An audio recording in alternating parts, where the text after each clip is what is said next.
Quando a gente vê na Bíblia que o anticristo ele vai se levantar contra todos os oponentes, a gente vê na Bíblia que o anticristo ele vai salvar o mundo e ao salvar o mundo de um problema global, ele vai ser escolhido pela humanidade como o líder do planeta Terra. Ele vai montar um governo único global. Ele vai montar uma política única global, um exército único global, um sistema de saúde único global, um sistema financeiro único global, uma moeda única no mundo.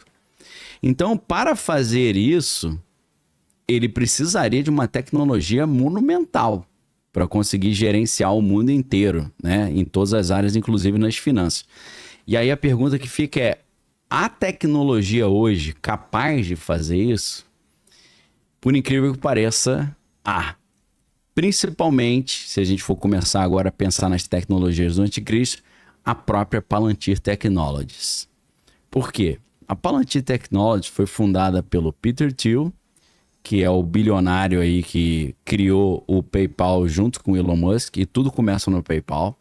E essa galera ficou muito poderosa, por isso que a revista Fortune criou a ideia, o conceito de máfia do PayPal, PayPal Máfia. É essa galera que está no poder hoje. A gente está falando de Peter Thiel, Elon Musk, veja o poder que eles têm hoje, né? David Sacks, que está no governo Trump como czar da inteligência artificial. O Reid Hoffman, que criou o LinkedIn, entre muitos outros. E quando houve o 11 de setembro, o Peter Thiel, que tinha criado o PayPal, vendeu o PayPal para o eBay, ganhou bilhões de dólares. Esses caras ficaram tudo multimilionário e bilionário. Ele teve uma brilhante ideia. Se você parte do princípio que PayPal foi um dos primeiros sistemas de pagamento digital, eles tinham um sistema de segurança muito forte. Olha o Peter Thiel aí. Nessa foto ele tá bonito. Hoje ele tá meio carcomido aí. Então isso é foto antiga. Não é muito antiga não. Porque ele degradou muito esse tempo atrás, apesar de que ele gasta milhões de dólares com aquelas tecnologias de extensão da vida. Sim. Ele é aficionado por viver para sempre. Ele patrocina várias pesquisas nisso. Ele toma várias substâncias também e tal. Igual o Raymond Kurzweil que faz isso também, né? Ou aquele cara que tá igual um vampiro que pega o sangue do filho, lembra? Injeta. Que o cara tá estranho pra cá. Tá parecendo aquele Crepúsculo, né? O Edward Cullen. Sim. Né? Ele tá meio pálido, né? Daqui a pouco ele tá brilhando. Ele tá brilhando. Ele tá meio pálido, né? O maluco. Então o Peter Thiel, ele tá tentando tanto ficar jovem que eu acho que deu algum efeito rebote lá, que ele tá meio estranho, tá cheio de buraco na cara. Então, a gente precisa entender que a Palantir Technologies, ela foi criada no contexto da guerra ao terror, que surgiu depois do 11 de setembro. Então, que ele fez? Todo o conhecimento que ele desenvolveu criando um sistema de segurança para o PayPal, ele ofereceu para os Estados Unidos para criar um sistema de monitoramento total para fazer profiling, para descobrir quem eram os terroristas enrustidos, escondidos. Sim. E já utilizando o conceito do pré-crime. Pre-crime. Prendeu o cara antes dele cometer o crime. E isso está totalmente alinhado com o ato patriótico, que foi a legislação que os Estados Unidos aprovaram no Congresso, que permitiu que eles partissem para cima dos terroristas. Pós 11 de setembro. Pós 11 de setembro. O ato patriótico, ele é um dispositivo legal inspirado no que o Gunther Jacobs, né, que a galera fala Gunther Jacobs, mas o cara é alemão, então é Gunther Jacobs. Gunther Jacobs é um filósofo, um teórico do direito, que na Alemanha ele criou o conceito do direito penal do inimigo. O que é o direito penal do inimigo? É o contrário do direito penal do amigo. O direito penal do amigo é o seguinte: o cara cometeu um crime, mas um crime assim, ele roubou um banco, ele não tá querendo derrubar o Estado, em tese, né? O cara bateu na mulher, ele não tá querendo derrubar o Estado, então ele vai sofrer o peso da lei. Mas ele vai ter direito à ampla defesa, contraditório, juiz natural, promotor natural e por aí vai. Agora, quando o cara tá querendo derrubar o Estado, ele não tem direito ao direito penal do amigo. Ele é um inimigo do Estado. Tem até filme, né? Inimigo do Estado ou public enemy, inimigo público, né? Aí esquece direitos adquiridos e esquece Aí é a base de Guantánamo. Processo legal. Então, a base de Guantánamo, ela começa a funcionar fortemente nesse período. Tem gente que tá lá na base de Guantánamo, né, acusado de terrorismo, que o cara tá há anos lá e nem sabe por que ele tá lá. Ele pergunta, pô, por que vocês me botaram aqui? Aí ele falou, pô, não faço a mínima ideia, o cara não sabe nem por que ele tá lá. Não tem ampla defesa, contraditório, juiz natural e tal, e o cara tá há 20 anos lá sem julgamento.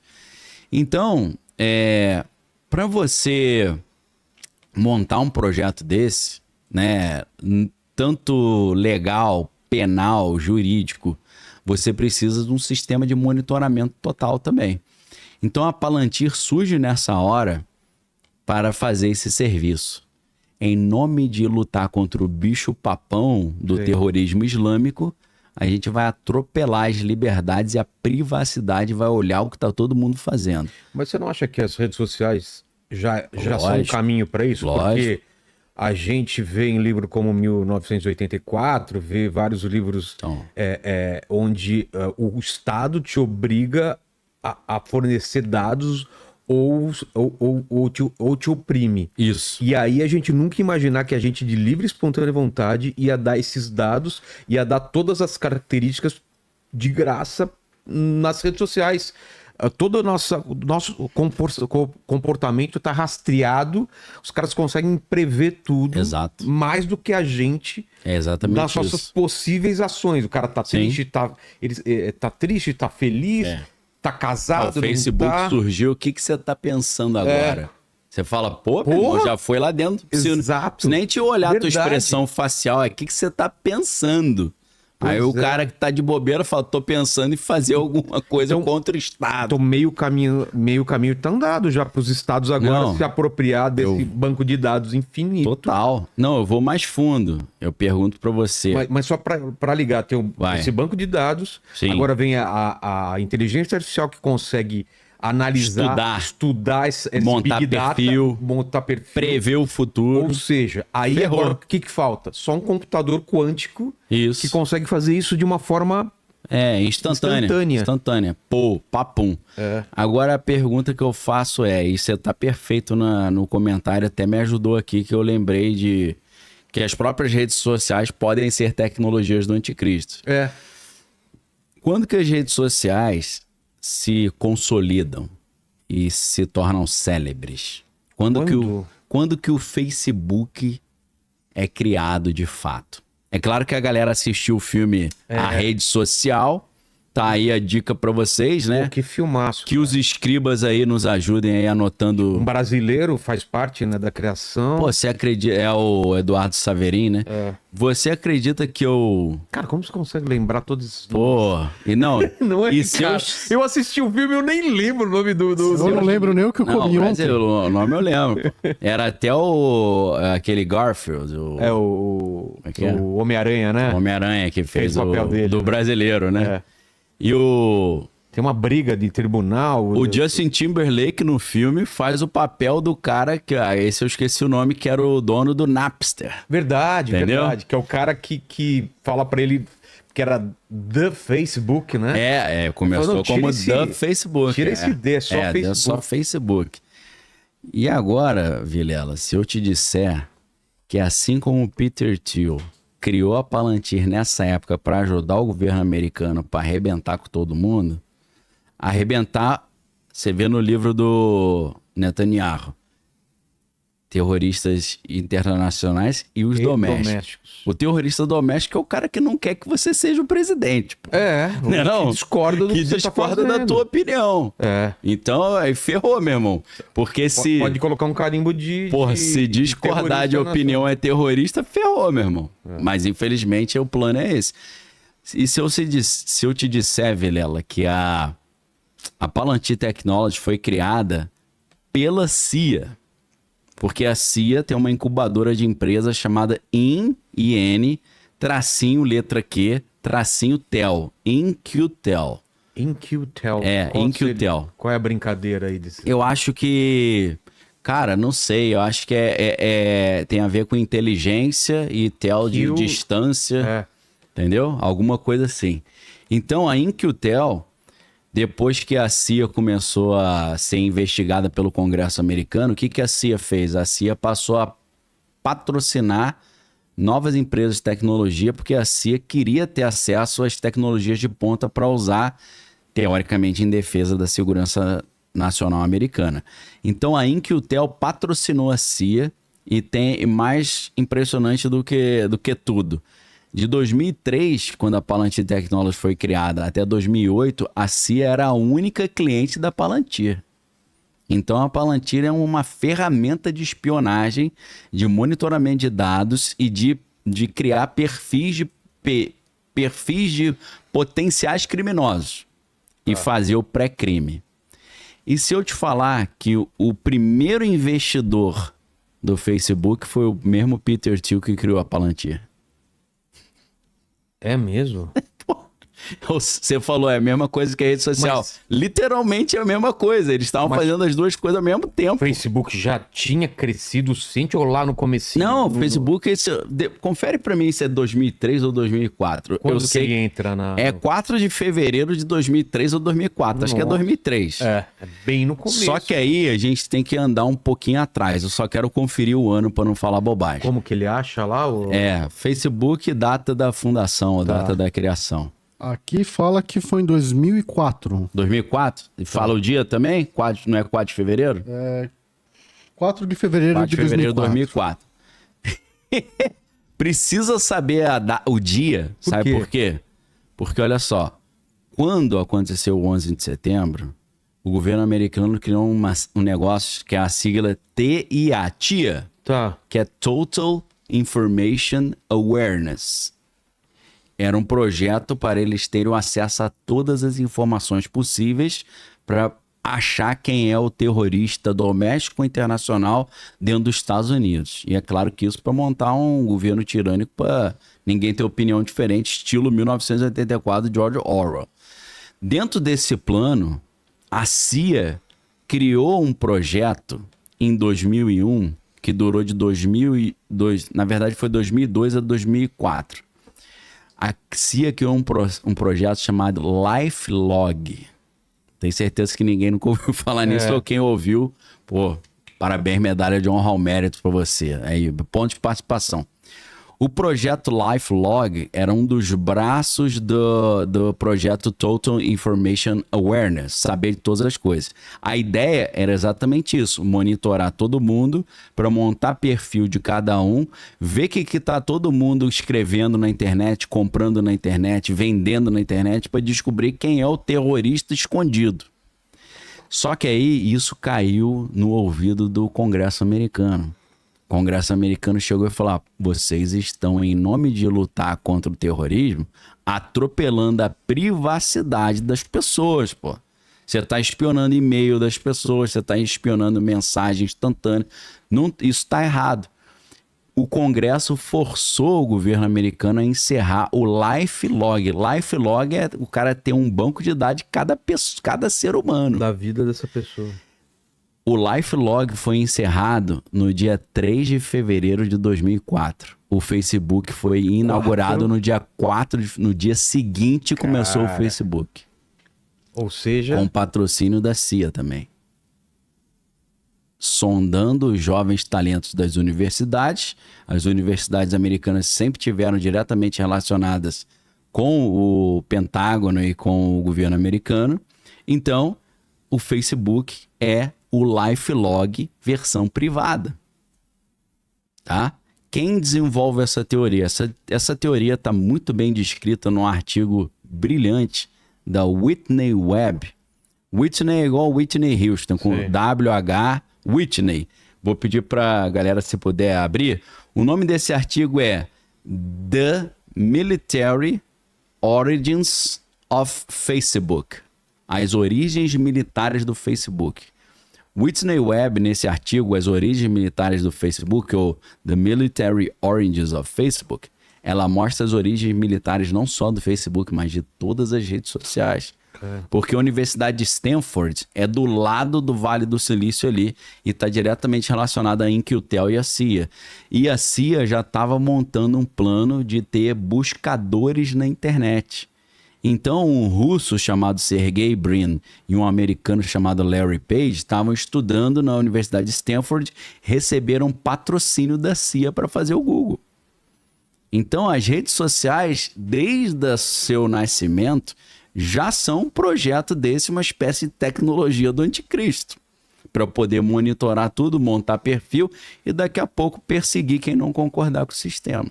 E tudo isso dando entretenimento para nós, Entretenimento, claro.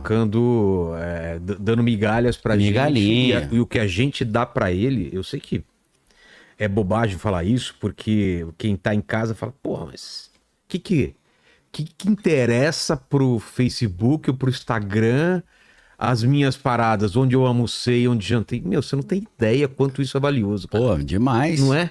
Então, mercadologicamente e militarmente. Ele sabe se eu tô saindo de São Paulo para ir para outra cidade, quantas vezes eu saí do país, o que eu como, não, quando eu mudei minha dieta. Eu venho aqui fazer o podcast, aí quando eu saio, eu ligo o Waze, ele já pergunta se eu quero ir para casa. Pois é. Como é que ele sabe? Pelo horário. Se eu não quiser ir para casa, entendeu? Ele vê seu costume, né? Lógico. Nesse horário, normalmente, ele vai para casa. Então, ele te oferece. Da mesma forma que a máquina prevê que você já vai querer ir para casa, ela pode entrar numa alucinação de prever que tu vai cometer algum crime. Aí ferrou, aí tu entra no Minority Report. Você comprou uma arma, Sim. Você não sei o que, comprou... Ele começa a juntar um monte de coisa. Isso. Portanto, ele vai... dependendo de como ele foi programado... Sim. Ele é meio 90%, tendencioso. 98% de chance de cometer um... Tá com 75% de acerto. É. Hoje em dia, esse sistema de pré-crime. Aí você tem 25% de pessoas que vão pro Chilindró por engano. Pô. Não, e o que é a tecnologia do chat GPT e tal? É tudo preditivo, né? Sim. Ele vai tentando prever qual é a palavra mais próxima que seria que você gostaria mais dentro do que você está procurando. Exatamente. Eu digito alguma coisa, aí ele vai falar, tá... Isso. A próxima palavra é essa. Exato. É uma adivinhação palavra a palavra, que formam frases, que formam texto, e aquilo lá tá ficando cada vez mais acertado. Isso. Lembra aqueles primeiros, que eram bem toscos, quando você ia digitar no celular, ele tentava achar a palavra, e aí você ficava te atrapalhando, porque nunca era a palavra que você queria, né? Isso tá cada vez mais eficiente. Agora refinou de um jeito, né? E a disrupção foi o ChatGPT, né? O ChatGPT queimou a largada lá, deixou a galera do DeepMind, né, do Gemini, de todo esse pessoal que estava trabalhando para trás. Então, assim, foi legal você ter citado as redes sociais, porque eu já cliquei aqui mais um checklist, né? Já falei da Palantir e já falei das redes sociais. Então, fica ali o artigo. Pessoal, hoje, né, se você não lê inglês, com tradutor aí é mole. Esse artigo... Isso é uma coisa também que eu tava vendo muito tradutor falando, reclamando que o emprego dele vai acabar. E vai, né? Cara, tradutor, eu tô com pena dos tradutores. Eu sou tradutor também, já traduzi Bíblia, já. Pois é. Já fui tradutor da Bíblia de Estudo Wesley, da Sociedade Hoje em dia, né? Cara, é daqui difícil. Daqui um tempo, eu sei que, pode ser um salto, pode ser uma viagem, mas mesmo... Você aprender outra língua vai ser uma coisa desnecessária, porque vai ter uma tradução simultânea, já né? acabou, já tem, já. Já? Já Eu tô acabou. falando, outra pessoa já tá escutando na língua dela? Automático. Não, sem uma pessoa. Não, aplicativo. Na internet. Você já não, mas eu tô falando pessoalmente. Pessoalmente eu fui também, pra Itália. você bota a tecla SAP ali automática. Se você tiver um Neuralink, então acabou, né? Mas que não tem, eu coloco um fone na pessoa. Isso, não, já eu tô acabou. falando, a pessoa tá falando, já era. Você quer isso, tá bom. E de línguas estrangeiras vai ficar meio desnecessário o cara dominar. Pois é. Só se ele tiver um interesse muito específico e tal, né? Então, tem, na verdade... A gente tá pra ver uma disruptura muito grande nos próximos anos, né? Então, e o problema é que quando o negócio pega velocidade, vira... A gente tá vendo, assim, aconteceu tá na curvinha. Isso, aconteceu aquilo, daqui um tempo a gente não vai conseguir acompanhar. Vai ser a cada minuto. Você vai falar, pô, olha só o que aconteceu. Você fala, não, esse aqui já saiu 2.0. Não, Pois isso é. aqui já foi substituído por outro. Cara, Porque os próprios aplicativos, o próprio algoritmo, ele vai se melhorando, ele aprende a exato, evoluir. Né? machine learning, né? Aprendizagem de máquina. E você tem agora, tá se falando muito. O pior, eu não sei se eu tô errado, mas eu não me assusto com essas coisas, eu fico empolgado ainda. Eu sei que eu tenho um perigo muito grande disso Sim. ser ruim. Mas como eu tô vivendo isso, eu tenho aquela excitação de estar vivendo uma coisa e estar vendo Sim. essas coisas acontecerem. O que meus pais demoravam décadas para ver um avanço Sim, tecnológico, isso é interessante. As perspectivas semanalmente. de cura de doenças incuráveis, isso é legal. Mas eu somando tudo que eu estudei, era para eu estar completamente desesperado. Eu só não tô desesperado por causa da confiança em Deus. Não é uma confiança em Deus passiva, é uma confiança que eu sei que o final da história já está contado, que vai terminar, Deus vai intervir na história e vai ter a vitória do bem sobre o mal. É isso que me dá segurança, né?